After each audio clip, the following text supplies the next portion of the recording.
pleasure to meet you. Hello. With Inception, what were some of the challenges faced with shooting so many effect shots in camera? Well, it creates a lot of logistical challenges. It creates a lot of demand on the special effects crew, the guys on set who have to figure out how to do these things.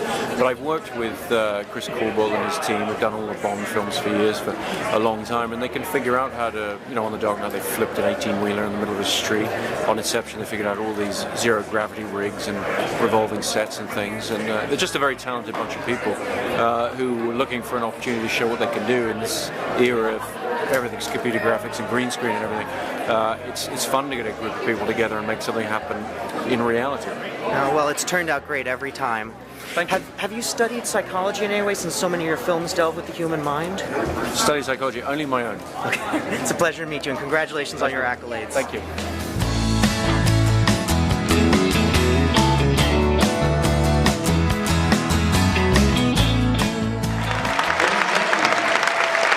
Miss Nolan.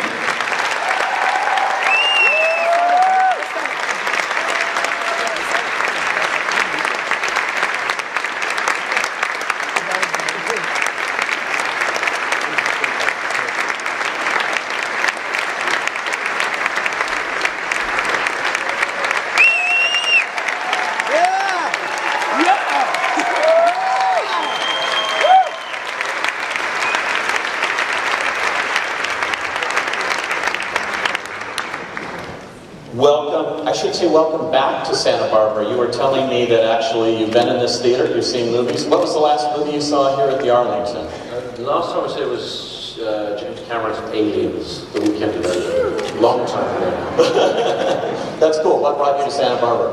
My uncle and aunt used to live here, and so I would spend summers here. I think the first time I came here I was 6 years old. Wow, cool. Yeah, I've got a great affection for the place. Spend a lot of time hanging around with friends at UCSB.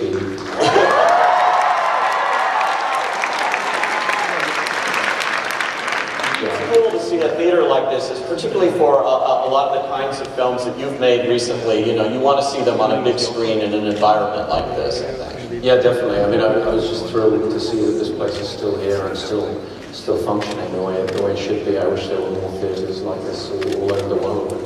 What was you? Yeah, you can applaud the army. What was your reaction to seeing your life pass before your eyes right there? A little strange, yeah, especially unless it cut the things I keep repeating in films. It makes me connections that it's interesting to see somebody cut together bits from your films, because you're seeing them make connections that you weren't consciously making when you made the different films.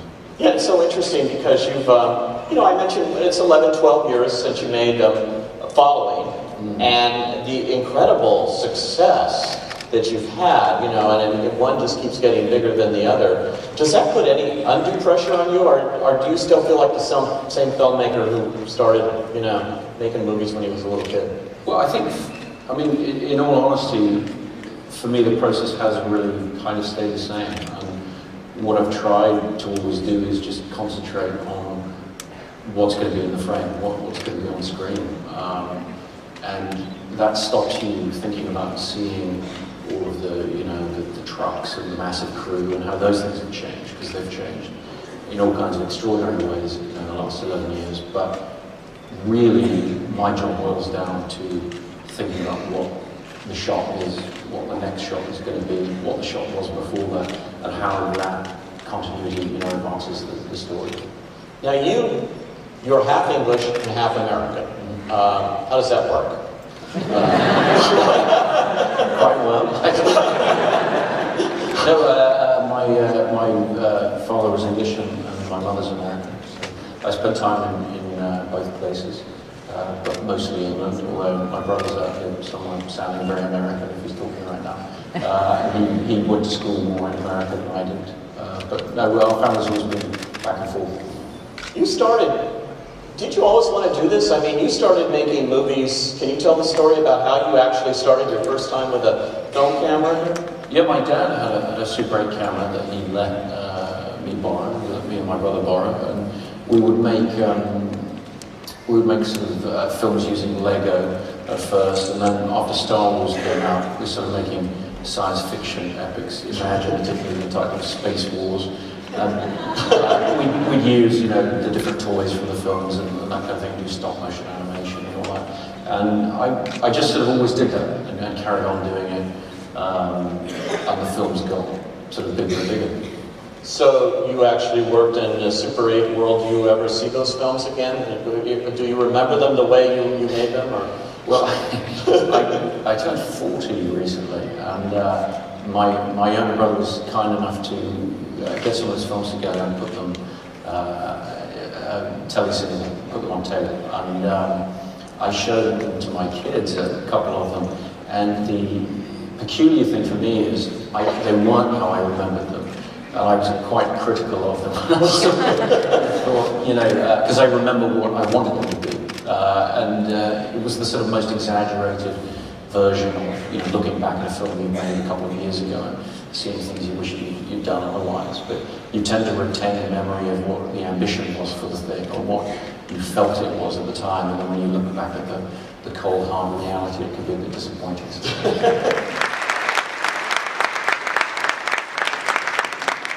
When you said spectacle and the human drama, I can't think of a better description of what you've done with the whole Batman thing, bringing that back to life, because you went to the human drama of something that had been lost, I think, and found that.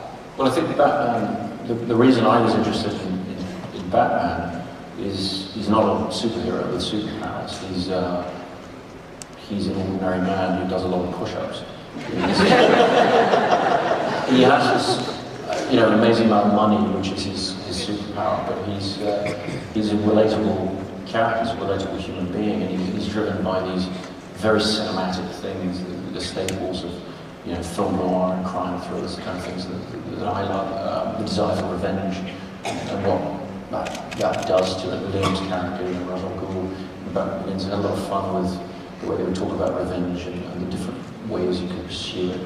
All the different things you can do with that rage, and you know, we're about to start, you know, making our last of these films and continue to explore that idea, because I think he's a very fascinating character. Oh, he's amazing. I heard a rumor you were doing another one of these films. We'll get to that. But did you go to Warner Brothers and say, I've got a way to bring Batman back that I'd like to try, or did they come to you, or how did this all come about, that Batman Begins? Well, I mean, my agent Dan is somewhere out in the audience, Agent Dan, he called me and said that Warner Brothers didn't know what they knew they wanted to do something with Batman, but hadn't figured out what, because Darren Aronofsky had been developing Batman Year One for some time with them, and Darren had reached the point that he didn't want to pursue it because he wanted it to be an R-rated film, and, you know, the studio felt they couldn't do that with that character, and so he let it go, and they were sort of going, okay, what do we do with this? And I had never really thought about Batman until that phone call that moment. I thought about it and thought, well, what no one's ever done is a Batman origin story. In the classical sense, not in the Year One sense, but in, you know, that particular graphic novel, but in the sense of, like Dick Donner's version of Superman in 1978, where you take an epic character and you create an epic telling of that origin story. And so my goal with Batman Begins, what I went in and pitched the studio, was let's do for Batman what Richard Donner did for Superman in 1978. Because that film never got made for whatever reason. What really happened was when Tim Burton took on Batman, he did it in his very brilliant and idiosyncratic way, and he created this whole extraordinary world for Batman to exist in, where he's kind of not that surprising as a figure in a way, because the whole world is you know, the actual first design and everything is fascinatingly gothic and interesting. What hadn't been done was the origin story, where you try and create a fairly ordinary world, a fairly recognizable contemporary, you know, American story, and then you have Batman be this extraordinary figure in an ordinary world. That telling that hadn't been done, and that was really my pitch to the studio. How did Christian Bale come into the picture? I mean, was that someone you envisioned in it, or? Well, Christian, I liked his work a lot, particularly, you know, American Psycho. I'd seen, I just thought he was mesmerizing and terrifying. But then when you see the film the second time, actually incredibly funny. It really is. It's a very satirical performance and very amusing. Once you're not afraid of the film anymore, you can actually enjoy that. And it's actually fascinating to see him in the fighter now, finally being recognised for how funny he can be, which is terrific. I'd seen him do that, and he was the first actor I met with for the part.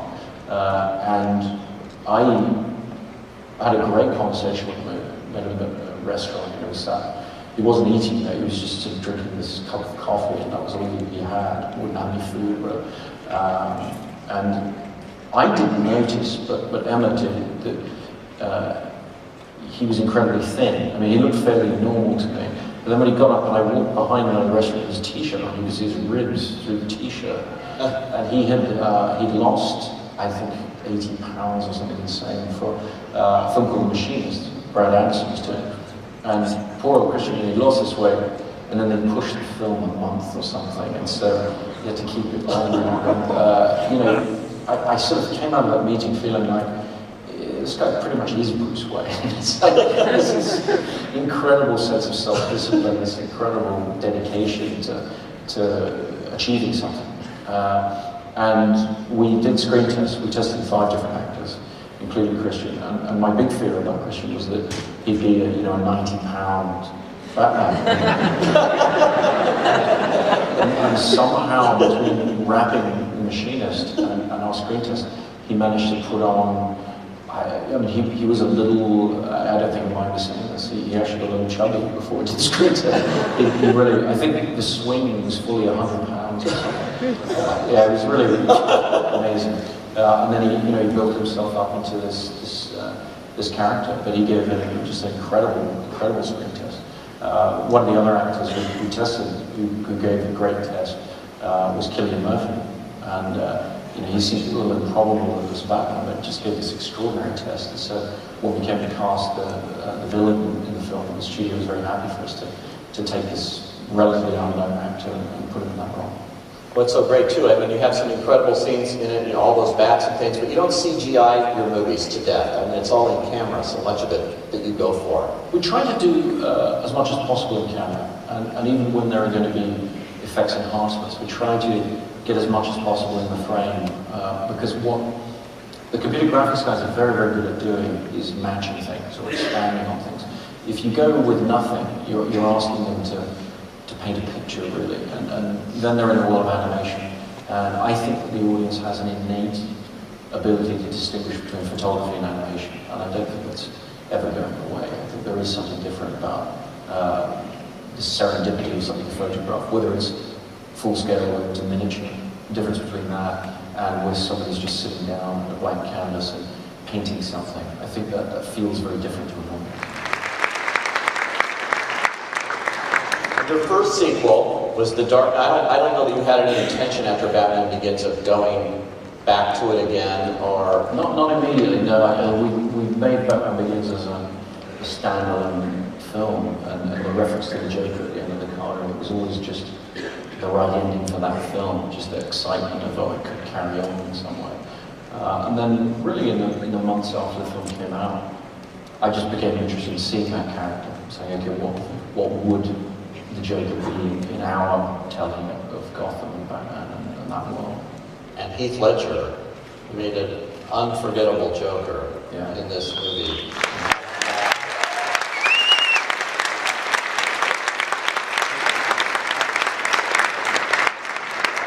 Sat here at Santa Barbara with him a few years ago, and he's a great guy, and what a performance, well, what a movie. I mean, this just took it further. It was the other themes, more interesting themes, the other film ends, and then there's that whole thing of escalation and all the things that you can explore to take it forward. Yeah, I mean, I think we had left ourselves with a pretty interesting jumping off point, and the Joker was always going to be a linchpin of that, and David Goyer and myself put together a story based on that, and then handed it over to Jonah to do the first draft. The thing that he came back to me with was this incredible motor at the heart of the film, this dark sort of engine that is the Joker. And what was fascinating in retrospect is that I cast Heath without him having read that script, or without, you know, it was more our conversations about the idea, about the theory of the Joker. You know, we talked a lot about, you know, things like Clockwork Orange, you know, various different characterizations of the things that the character might relate to as a force of anarchy, as a force of chaos. So it was all about ideas, really. And then when I got Joan's script, I felt like we have the heart of the movie, we have this engine. And I watched the film again recently because of, you know, we're going into it another once and figuring out our relationship of the third film to the first two, in technical terms, so we're looking at photography and things like that. But what I really felt was the second half of the film particularly becomes very much just a white knuckle ride. And that was my original pitch to the studio on it. I said, this is not a bad guy, this is not a villain who has a plan, who wants money, who wants to do this, do that. Everything is about chaos and anarchy and screwing with people. I mean, that's all it is. And so the second half of the film is very much a white knuckle ride, just driven by the unpredictability of Heath. And what he figured out for that performance, without ever really talking about it, to me, is everything's unpredictable. And so when you see him move and you see him walk, you just don't know what he's going to do next. And you would see him just in wardrobe fittings, you know, put on a pair of shoes or a coat and start to move and express himself. And it was all about surprise. It was all about unpredictability. His quirk, everything he did was, you know, hard to pin down. And that comes, I think, very frightening. It's there in the voice as well. You never know whether he's going to be up here or down there, word to word. It's changing. And that keeps you on the back foot the whole time as an audience member. You just don't know where this guy's going to go, what he's going to do. Now, before we get on to our last clip, I'm going to try to weasel some news out of you. So you're going to do Dark Knight Rises. Where'd you come up with that title? A lot of banging my head against the wall. Like he does now. That's what it needed to be. No, we've been working on it a long time, actually. David Goyer and myself sat down and worked through the story a few years ago, and then Jonah took it over and wrote a draft of the script, and I've been writing on it since. And, yeah, we're about 12 weeks away from shooting. We'll start in May.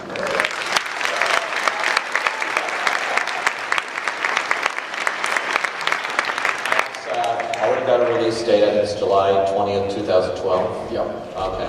Now, Anne Hathaway's been cast, and Tom Hardy from Inception. Yeah. He's Bane in this, and she is the Catwoman, we think. Selena Khan. Selena. Yeah, no, I think it's going to be fun. But when they announce it, they don't say Catwoman. They say the actual name, so intentionally. Mm-hmm. I remember talking to you when Dark Knight came out, though, and you said, no, I think this is it. I think this is my last one. What was the turning point for you that you cracked the story? You just wanted to finish it, or? I think really, it was about finishing the story. And for me, it's all about endings. You know, every film is about endings. It's about knowing where you want to go with the thing. If I can figure out, you know, where I want to go with the thing. And I think in the case of Batman, we've known for a long time the story is we're telling the Bruce Wayne's story. And so that's what gets me excited about getting back into something. The sequel thing is interesting because there's a lot of comfort in the familiarity of it, but then there's also the challenge of reinventing it for yourself as well as for the audience. You can't just do the same thing again.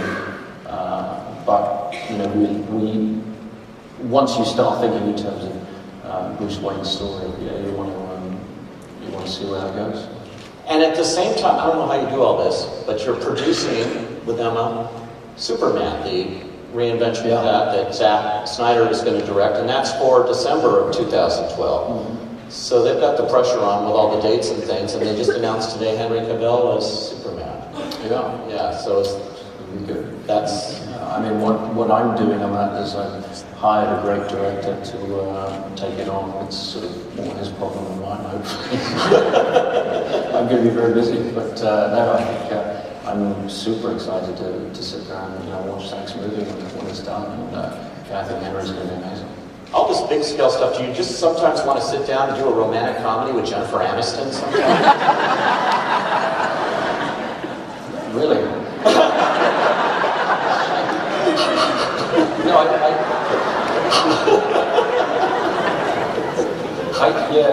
Romantic comedy is not really my thing. I don't know. I mean, I used to. You know, I was brought into the studio for very much by Steven Soderbergh, who is an incredibly versatile filmmaker and takes great pride in being able to spin around and do different things. And I used to sort of aspire to that somewhere in the back of my mind, and I think I've kind of given up on that. I think for me, what's fun is to just pursue the movie you want to go see the most. And I think for me, there's a certain range to that, but I'm not anticipating, you know, doing a musical or a talking dog movie. Even though those things, you know, they have their worth, and you know, I'll sit there and happily watch them. But there's a difference between the films you say, okay, I'd like to go see that, or the film you want to invest a couple of years of your life directing, particularly directing. Please welcome Leonardo DiCaprio.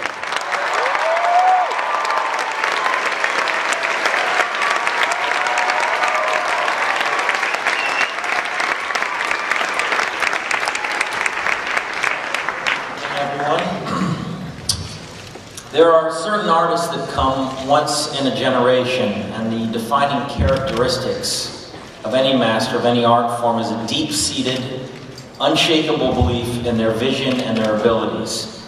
The surety with which Christopher Nolan crafts his films and the attention he pays to each detail certainly speaks to that unwavering confidence. But it is only until the final analysis, when the last frame has been locked and the sound effect has been mixed and the true scope of the film's in front of you, that his vision is finally revealed. And that vision is always breathtaking for all of us. Now, there were a million moving parts to Inception, and I don't think any of us could have fully realized what the sum of those parts was going to be, except for Chris. And that is a testament to his clarity in his vision. But that clarity is not unique to Inception. It has been a hallmark of all of his films, from Memento to Insomnia, to Prestige, to Batman Begins, and The Dark Knight. Each of his works is indelibly marked as a Christopher Nolan film. And if you look at all of those films as a whole, they reveal an even grander vision. A continuing, lifelong exploration of consciousness and perception.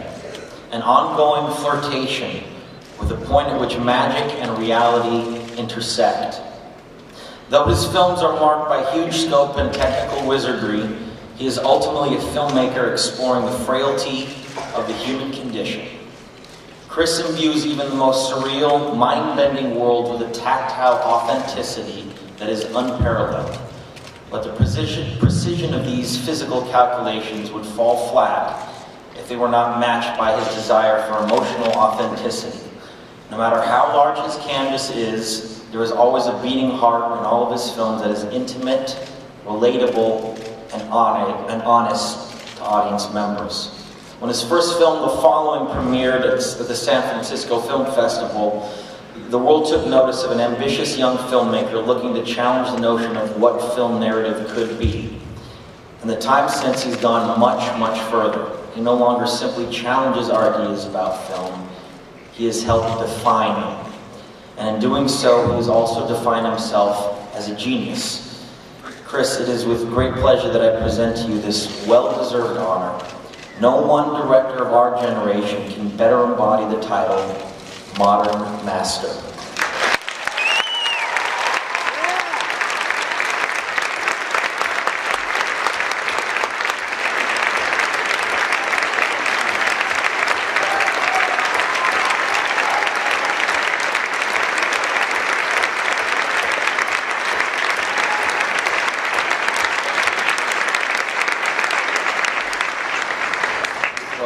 You've heard plenty from me tonight, so I can be brief. Just say that, well, thank you to the San Francisco International Film Festival. It's great being back here, and just an incredible honor. Going through the films and talking to Pete, and thank you, Pete, for all your great questions. It's a real pleasure. Looking over the years at the things, you know, that we've done, I'm struck by how many people I've depended on to make this happen. You know, I just spoke about Leo, and I owe him an incredible debt for his work on Inception. There are many actors that I've worked with, some of whom we've talked about, in great depth, others of whom have gone unmentioned. But I've been extremely dependent on the quality of my casts and my crew. There are many other people I also depend on. Some of them I've mentioned tonight, some of them I haven't, but I'd like to just say to Dan, Michael, Jordan, and my brother Jonah, thank you very much for all the help you've given me in making these things possible. And last but certainly not least, I have to thank my producer and wife, Emma, and promise that I won't let this attention